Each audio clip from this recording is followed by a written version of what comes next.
Mais la tentation génocidaire, elle s'exprime là. Mais Patrick, c'est fou. L'extermination, c'est Poutine lui-même qui disait les Ukrainiens veulent exterminer. Et en fait, la rhétorique était employée. Poutine renverse toujours la rhétorique. Il accuse les Ukrainiens de vouloir faire le génocide, de faire des crimes contre l'humanité. En réalité, il accuse les Ukrainiens de faire des choses qu'il pratique lui-même. Et ce que je veux dire par là, c'est que moi, très clairement, ce soir, je dis, c'est pas des tentatives de génocide. C'est un génocide qui est en train de se produire. Et le président Zelensky l'a dit. Il en appelle aux autres chefs d'État pour dire ce qui se passe aujourd'hui, c'est effectivement, alors on va dire, une logique génocidaire, en ce sens que ces occupants, ses collaborateurs veulent exterminer non seulement la population, veulent tuer, veulent terroriser, ils veulent éliminer aussi toute trace de culture ukrainienne, ils vont changer les programmes à l'école, ils ne veulent plus qu'en réalité que l'Ukraine soit sur la surface de la terre. J'insiste Patrick, c'est un responsable politique qui le dit à la télévision russe. Je veux dire, tout à l'heure Rachel Kahn était assise à votre place, elle me dit mais enfin ça il va falloir le verser au dossier de la justice pénale internationale. Excusez-moi Bénédicte, mais ce n'est pas un responsable politique, pour moi c'est un militaire, un collaborateur, quelqu'un qui est là, une force d'occupation. Non mais je veux dire du point de vue du Kremlin, Poutine il tamponne ça. Oui, voilà. C'est pas possible. Absolument. Mais est-ce que Vladimir Poutine contrôle toutes ses troupes sur le terrain? C'est ça la difficulté aujourd'hui. Est-ce qu'il n'est pas encore victime, j'allais dire entre guillemets, de ces luttes de clans, des plus nationalistes, des plus criminels, qui veulent encore le pousser à aller plus loin? Et est-ce que sur le terrain, il contrôle toutes ces troupes, entre guillemets? J'ai le plus grand doute. Et ça, effectivement, c'est un appel au crime contre l'humanité. Et on ne peut pas appeler ça un responsable politique, c'est un occupant qui veut effectivement prendre tous les moyens pour terroriser la population, exterminer tous ses opposants. Et ça, effectivement, c'est un langage extrêmement choquant. Et si les Russes gagnent cette guerre, ce qui survivra sera déporté quelque part en Sibérie. Et on amènera des Russes pour vivre à la place, donc il n'y aura plus de problème. Oui, ce qui a été fait en Crimée d'ailleurs. Ça a été fait avec les Tatars en Crimée. À l'époque tsariste comme à l'époque stalinienne. Moi, je m'interroge quand même sur le téléspectateur de base russe qui a un esprit un tout petit peu sensé, qui voit ça. Alors, moi, je m'interroge plus sur qui est lutte de clan, sans doute, mais dans ce système si pyramidal, je ne vois pas un Poutine débordé par sa droite, si on peut dire. Il me semble que tout cela est orchestré par le Kremlin. En tout cas, c'est ce qui m'apparaît. Je ne vois pas Poutine avec une épée dans les reins. Non, mais qu'il ait besoin de donner des gages, en revanche, peut-être. Je ne crois pas. De ce qu'on connaît de l'organisation du Kremlin, de l'organisation du pouvoir. Il y avait ici un de vos invités qui disait c'est pas un pouvoir, c'est une mafia. Justement. Il me semble que oui, mais l'autorité de Poutine lui-même ne me semble pas mise en cause par ses alliés, qui est des militaires qui considèrent que l'humiliation est trop grande, etc. Ça c'est autre chose. Mais là, je m'interroge, j'ai pas la réponse. Non mais vous avez raison, tout le monde s'interroge. Mais j'ai l'impression, moi, que toutes les pyramides finissent par se fissurer un jour. Alors ça... Et que là, effectivement, alors justement, on peut avoir des problèmes. Puisque vous posez la question, on a vu que sur le terrain c'était compliqué, on l'a dit, redit, on a voulu se recentrer sur ces frappes qu'on nous a annoncées, qualifiées de multiples frappes russes depuis le début de la semaine, dont tous les militaires présents sur ces plateaux nous disent à chaque fois que l'intérêt militaire était assez limité sur ces frappes qui avaient lieu sur tout le territoire. Ceci dit, on commence à se poser la question de l'intérêt stratégique. Et alors là, pour cela, on va aller voir Claire Cambier. Vous êtes à Kharkiv, Claire, avec Charlotte Lefettet. Il y a beaucoup d'infrastructures, et notamment d'infrastructures énergétiques qui ont été touchées, notamment là où vous vous trouvez. C'est pour ça que votre témoignage nous intéresse. Le gouvernement russe a admis que 30% des infrastructures énergétiques étaient HS dans le pays. Oui, exactement. Ici à Kharkiv, la centrale électrique a été touchée lundi et de précédents bombardements ont également endommagé les lignes électriques. Nous étions tout à l'heure dans le nord de la ville vers Tchougouïf et là-bas, des pylônes électriques sont à terre, des lignes coupées. Alors la zone n'est pas encore sécurisée, donc avant que des électriciens ne puissent intervenir, ce sont des démineurs qui inspectent les lieux. Nous avons suivi une équipe à travers champs. Ils ont trouvé de nombreux restes de missiles. Alors le directeur de l'agence énergétique ici de Kharkiv nous a confié évidemment que la remise en état du réseau était une priorité. Il faut faire vite, nous a-t-il dit, avant que le froid n'arrive, avant que l'hiver ne soit là. Alors pour le moment, il y a une cinquantaine de villages au nord de Kharkiv qui sont privés d'électricité. À Kharkiv même, il y a également des coupures d'électricité partielles. Ce matin, le métro n'a pas pu fonctionner, notamment pour stabiliser la tension du système électrique. Et puis c'est une situation qu'on retrouve un petit peu partout dans le pays. Le réseau de répartition exhorte d'ailleurs les Ukrainiens à réduire leur consommation d'appareils électriques de 8h du matin à 11h et l'après-midi de 17 à 23h. Alors pour le moment, vous le disiez, seuls 70% des infrastructures fonctionnent pleinement ici en Ukraine. Merci beaucoup à toutes les deux. Alors il faut préciser que c'est souvent très rapidement réparé. Les Ukrainiens sont extrêmement efficaces de ce point de vue-là. Je voudrais que vous écoutiez ce qu'a dit Mikhailo Podolyak, qui est l'un des conseillers du président Zelensky, au sujet justement de cette tactique énergétique, si j'ose dire, des Russes. Regardez-les, ils ont écrit dans leurs yeux « Nous voulons que vous mouriez massivement dans la douleur la plus terrible, par exemple de la faim ou du froid ». Ce ne sont pas des expressions figuratives, ils y croient. C'est-à-dire que la Fédération de Russie est aujourd'hui au niveau de sa propagande et de la partie pratiquement écrasante de son élite, qui est amoureuse de cette propagande. Je ne parle plus de la société, ils veulent sincèrement des morts massives dues aux phénomènes les plus terribles, tels que la faim et le froid. David Rigouleiro, cette stratégie russe, elle peut être efficace. On se souvient à Mariupol, par exemple, que les habitants avaient été affamés. Oui, c'est une guerre hybride. D'ailleurs, le chef d'état-major Gerasimov, c'est un des penseurs de la guerre hybride. Donc, c'est pas forcément un hasard. C'est une guerre multiforme qui n'est pas uniquement une guerre strictement militaire. Il s'agit de casser le moral, il s'agit que les gens aient faim et froid, et donc de ce point de vue-là, c'est pas un show uniquement aérien qui a été fait, ce sont des cibles à caractère stratégique, on peut le dire, oui, puisque effectivement elles ont un impact considérable. Et donc c'est pas du tout anecdotique, loin de là. Ouais. C'est une réponse qui était une réponse pensée, planifiée et relativement efficace. On le voit au niveau des conséquences. Alors efficace chez les habitants effectivement en Ukraine, efficace peut-être aussi chez la population russe. On va regarder cet extrait de la télé Russia One. En fait c'est le sommaire de l'émission d'hier soir, pour tout vous dire, une émission, un débat, un talk comme celui-ci, avec un sommaire que je vous laisse regarder et je vous laisserai réagir après, Christian Megrelis. День настал! Наконец-то Россия начала бить киевский режим. Дейте по центрам принятия решений. Вы обещали, вы дали нам слово. Чем бандеровские упыри поплатятся за Крымский мост? И как победить обыкновенный украинский фашизм? Об этом сегодня в нашей программе. Incroyable. On a l'impression qu'on est dans une bande-annonce de jeux vidéo, Christian Megrelis. C'est diabolique. Mais ça imprime chez les Russes. Le russe qui... Mettez-vous dans la peau du Russe qui habite un patelin au fin fond de la Sibérie. Ça prend. Évidemment, si vous vous mettez dans la tête d'un ingénieur à Moscou ou à Saint-Pétersbourg, ça prend pas. Mais il y a plus de Pékin dans les patelins de l'Oural que d'ingénieurs à Moscou. Et ce sont ces gens-là qui sont mobilisables en plus. Et en plus, c'est ceux qui sont mobilisables. C'est quand même... C'est ceux qui votent aussi, c'est ceux qui votent. Ahurissante violence quand même. Bon, mais c'est d'une violence primitive, quoi. Alors, ce qui est très curieux, c'est qu'effectivement, on a ces séquences-là. Et puis, on a, sur la scène diplomatique, qui a été très dense depuis une semaine, sur la scène diplomatique, on a pas mal de changements finalement. Alors on a vu l'OTAN hier, il y avait le G7 qui s'est improvisé à la demande de Volodymyr Zelensky, on avait le patron de l'AIEA qui était en Russie, qui est allé rencontrer Vladimir Poutine, on a Volodymyr Zelensky qui a parlé à l'UNESCO, qui a parlé également au G7, le président américain qui a parlé à CNN, et alors là, ça nous a fait tiquer un petit peu. Pourquoi? Parce que le président des États-Unis, Joe Biden, a été manifestement, comment je pourrais dire, son ton s'est radouci vis-à-vis de Vladimir Poutine hier soir. Alors attention, on n'en est pas encore à se taper dans le dos, mais quand même, vous avez regardé tout ça, Magali, et vous avez vu effectivement un changement en quoi? 7-8 mois?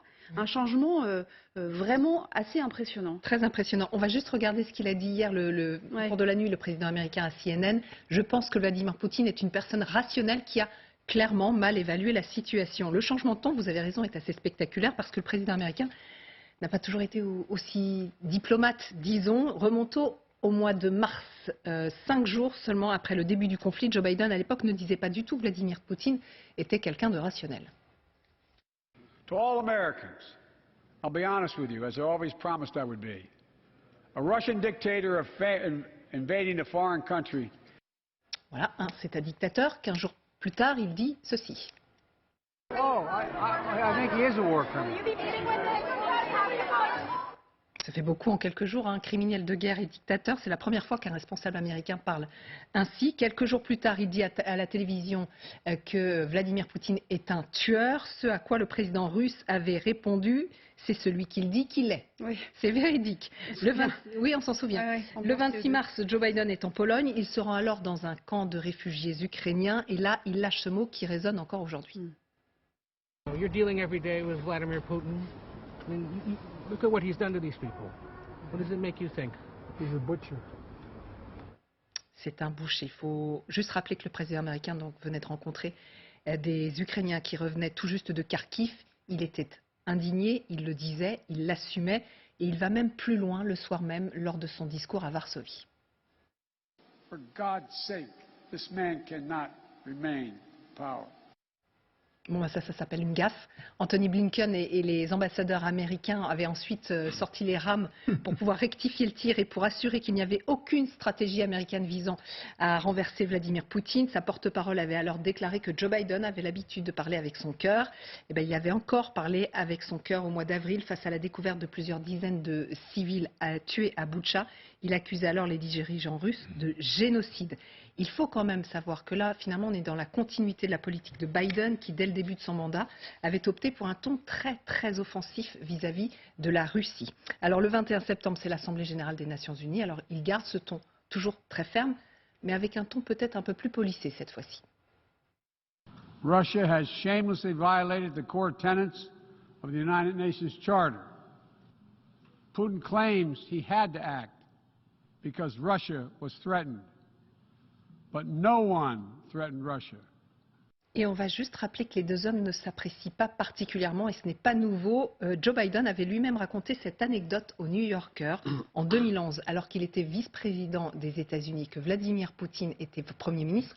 Ils s'étaient rencontrés. Voilà ce que Joe Biden avait dit à Vladimir Poutine. Je vous regarde dans les yeux et je ne pense pas que vous ayez une âme. Vladimir Poutine m'avait regardé, il m'avait souri, il m'avait répondu « Nous nous comprenons ». Effectivement, c'est vrai que les rapports... Non, mais c'est vrai que c'est flagrant quand même, Valérie, ce que nous dit Magali. Cet adoucissement du ton peut-être, ou en tout cas, qu'est-ce que ça nous dit? Il y a des volontés de rapprochement. On s'est posé la question, eu égard à ce que disait Lavrov hier, en disant, mais vous savez, si au G20, le président américain veut rencontrer le président Poutine, pourquoi pas? On est quand même... On a atteint des niveaux de tension diplomatique sur la scène internationale qu'on n'a pas connus depuis, messieurs, je parle sous votre contrôle, quoi, la crise de Cuba. Voilà. Donc on était à une forme de culmination d'une crise diplomatique. On a parlé nucléaire plusieurs fois. Joe Biden avait lui-même expliqué que si Vladimir Poutine revenait à l'arme nucléaire, il y aurait des représailles. On n'avait pas compris exactement, mais enfin il disait « don't ». Bon. Ce qu'on voit là, c'est une tentative de désescalade de part et d'autre. Il y a un G20, vous l'avez rappelé, qui a lieu à la mi-novembre, je crois, à Bali. Je ne sais pas s'ils vont se rencontrer, je pense que c'est un peu rapide, mais on voit bien qu'il est temps d'essayer de venir autour d'une table. La solution ne sera pas militaire, parce que si elle est militaire, et là les spécialistes des affaires militaires pourront nous le dire, le pari, c'est que c'est plutôt la Russie qui pourrait l'emporter. La contre-offensive ukrainienne, le courage des Ukrainiens, la capacité à se battre des Ukrainiens est une chose, la réalité des faits en est une autre. C'est un pays immense, avec des moyens militaires immenses qu'on ne connaît pas. Je me souviens de votre chronique d'hier du chef du renseignement britannique disant que Poutine était désespéré. On va prendre tout ça avec un peu de prudence. Oui. Voilà. Donc le ton de Joe Biden, d'abord, vous remarquerez que quand il parle sans pupitre, donc effectivement, il parle selon son cœur. Donc là, bonjour les gaffes, pour le dire clairement. Dès qu'il est devant un prompteur, le ton est effectivement beaucoup plus diplomatique. Oui, plus diplomatique et plus solennel. Alors il y a quand même autre chose que vous disiez, on peut se demander si on ne peut pas avoir une espèce de volonté de discussion. Il y a autre chose, Patrick, c'est que d'ici le G20, dont personne ne croit vraiment que les deux hommes se rencontreront. Après, on verra, pourquoi pas. D'ici le G20, il y a une rencontre qui a lieu demain. Oui. Vladimir Poutine, il a un rendez-vous demain avec Recep Tayyip Erdogan. Je voudrais que vous regardiez ce que nous dit l'un des porte-parole du Kremlin, un conseiller diplomatique du Kremlin. Les Turcs proposent leur médiation. Si des contacts russo-ukrainiens devaient avoir lieu, ils se feraient sur le territoire turc. Erdogan va probablement officiellement proposer quelque chose. Ce sera une discussion intéressante et utile. Oui, effectivement. On ouvre la porte quand même assez sérieusement. Oui, tout à fait. Il y a une discussion aussi dans le langage du Kremlin qui dit que demain, d'ailleurs, c'est même Vladimir Poutine lui-même qui l'a dit aujourd'hui, que ce serait très intéressant et que demain, il y aurait des propositions intéressantes faites par Erdogan, donc le président turc. Et selon toute probabilité, Erdogan se pose depuis le début en facilitateur, en médiateur. Et quoi qu'on pense du président turc, effectivement, il apparaît comme un acteur incontournable. Donc, demain, ils vont se rencontrer, probablement pour faire quoi? Ceci dit, il faut être extrêmement réservé. On voit que le Kremlin est prêt, éventuellement, à envisager un début de négociation. Ceci dit, ce sera quoi la négociation? Oui, sur quelle base? Parce que tout de suite, Vladimir Poutine a dit aujourd'hui qu'il était hors de question de parler des territoires dits annexés. Pourquoi? Parce qu'aujourd'hui, c'est considéré comme le territoire russe. Or, on sait du côté ukrainien qu'on veut récupérer les territoires annexés. Donc évidemment, c'est un peu l'impasse. Mais le seul fait que le Kremlin dise qu'il est prêt à écouter le président Erdogan, qu'une réunion pourrait avoir lieu en Turquie, enfin, que le président américain éventuellement pourrait rencontrer le mois prochain le président russe, eh bien on voit là qu'il y a une tentative de rapprochement, au moins pour montrer au monde qu'il y a un dialogue. Et c'est ça qui est important aujourd'hui. Ou alors, Christian Maigrelis, de renverser, si j'ose dire, la charge de la preuve, enfin en tout cas la faute, sur Volodymyr Zelensky en disant, vous voyez, nous on est d'accord pour discuter, c'est lui qui veut pas, parce que Zelensky l'a dit, s'il s'agit de parler effectivement des territoires annexés, c'est niet. Donc, bon. Oui, c'est lui qui va bloquer la négociation, évidemment. Mais c'est son espace vital à lui. On ne voit pas comment il pourrait abandonner. Alors moi je pense qu'il y a une solution qui consisterait à prendre ces 4 républiques et à faire un État indépendant qui serait partagé, sur lequel l'influence ukrainienne et russe serait partagée, quelque chose comme ça. Mais on ne fait pas un référendum en pleine guerre avec un pistolet. Oui. C'est ça la difficulté aujourd'hui. Donc qu'il y ait effectivement après, il me semble, on ne va pas faire revivre des accords de Minsk, mais qu'il y ait des perspectives après de référendum d'autodétermination, pourquoi pas, mais dans un cadre qui serait plus sécurisé. Mais de ce qu'on comprend quand même, David Rigoulet-Rose, c'est que la première des préoccupations pour Erdogan, au-delà de son propre intérêt évidemment là-dedans, parce qu'il ne faut pas être dupe non plus, c'est qu'il veut d'abord, la première des décisions, ce serait un cessez-le-feu pour commencer. Oui, bien sûr. On n'en est pas là. On n'en est pas là, non. C'est ça le problème. Et puis vous évoquiez tout à l'heure justement la question de on sortira par une solution politique. Malheureusement, c'est pas tellement ce qui se dessine, c'est plutôt une solution militaire. Parce que en matière de négociation, il y aura ce que vous évoquez, il y a un dialogue de sourds de toute façon. C'est-à-dire que les Américains ne pourront pas imposer aux Ukrainiens d'aller discuter et d'aller se mettre autour de la table. Quoi, puisqu'à ce moment, ils les ont armés pour reconquérir des territoires qui ont été perdus. Et c'est là le nœud du problème, et c'est que ça diffère effectivement l'heure de vérité pour après, dans quelques mois. C'est-à-dire quand la question se posera d'une éventuelle reconquête des 10 territoires en question. Parce que là, la question aussi de la dissuasion, il y a eu un retour à la grammaire de la dissuasion par Joe Biden, qui a été utile, parce que c'est pour montrer qu'il n'y avait pas de différence de nature entre le tactique et le stratégique. Et ça a été bien compris à Moscou, ce qui est très important. Mais pour autant, la question se posera quand il y aura le problème de la reconquête, par exemple de la Crimée. Si ça devait se faire, quelle serait la réaction de Moscou si d'aventure il y avait au profit des Ukrainiens une avancée sur la Crimée elle-même? Je ne parle même pas des territoires qui ont été récemment annexés. Il peut faire avancer les choses d'un point de vue militaire peut-être. Il n'y aura aucune avancée sur la Crimée. Voilà, voilà. Donc, il faudra à ce moment-là que les Ukrainiens acceptent des choses qu'ils ne sont pas prêts à accepter. Moi je pense que la solution c'est un nouvel État indépendant. Voilà. Alors, on en parle. Allez-y. Juste un mot. 20 secondes. Erdogan-Poutine, c'est la 4e fois qu'ils se voient en 4 mois. Ouais. Ce qui est très Sachant bien, que Poutine ne voit pas grand monde. Hein. Voilà, ouais. C'est très bien, mais ça souligne en creux à quel point l'UE n'est pas absolument moteur dans ces négociations. Ouais, mais ça c'est sûr qu'effectivement c'est surtout le Turc qui s'est positionné en pointe sur ce sujet-là. Bien entendu, on suivra tout ça demain. Hein. Évidemment, pour l'heure, vous avez rendez-vous avec David Pujadas. Alors justement, vous disiez les uns et les autres, il a intérêt à gagner du temps, Vladimir Poutine, en tout cas sur le terrain. Il va jouer la guerre de position, la guerre de tranchées. Est-ce qu'il a raison? C'est évidemment toute la question et l'avenir le lui dira. En tout cas, les Ukrainiens aimeraient bien avancer le plus possible dans la profondeur d'ici Noël, ou au moins d'ici la Rasputitsa, c'est-à-dire que la boue s'installe sur le pays. Mille merci à tous d'avoir participé à cette émission. Je vous retrouve demain à 15 h avec plaisir et je laisse la place à David Pujadas, son équipe et ses invités. C'était votre programme avec une équipe de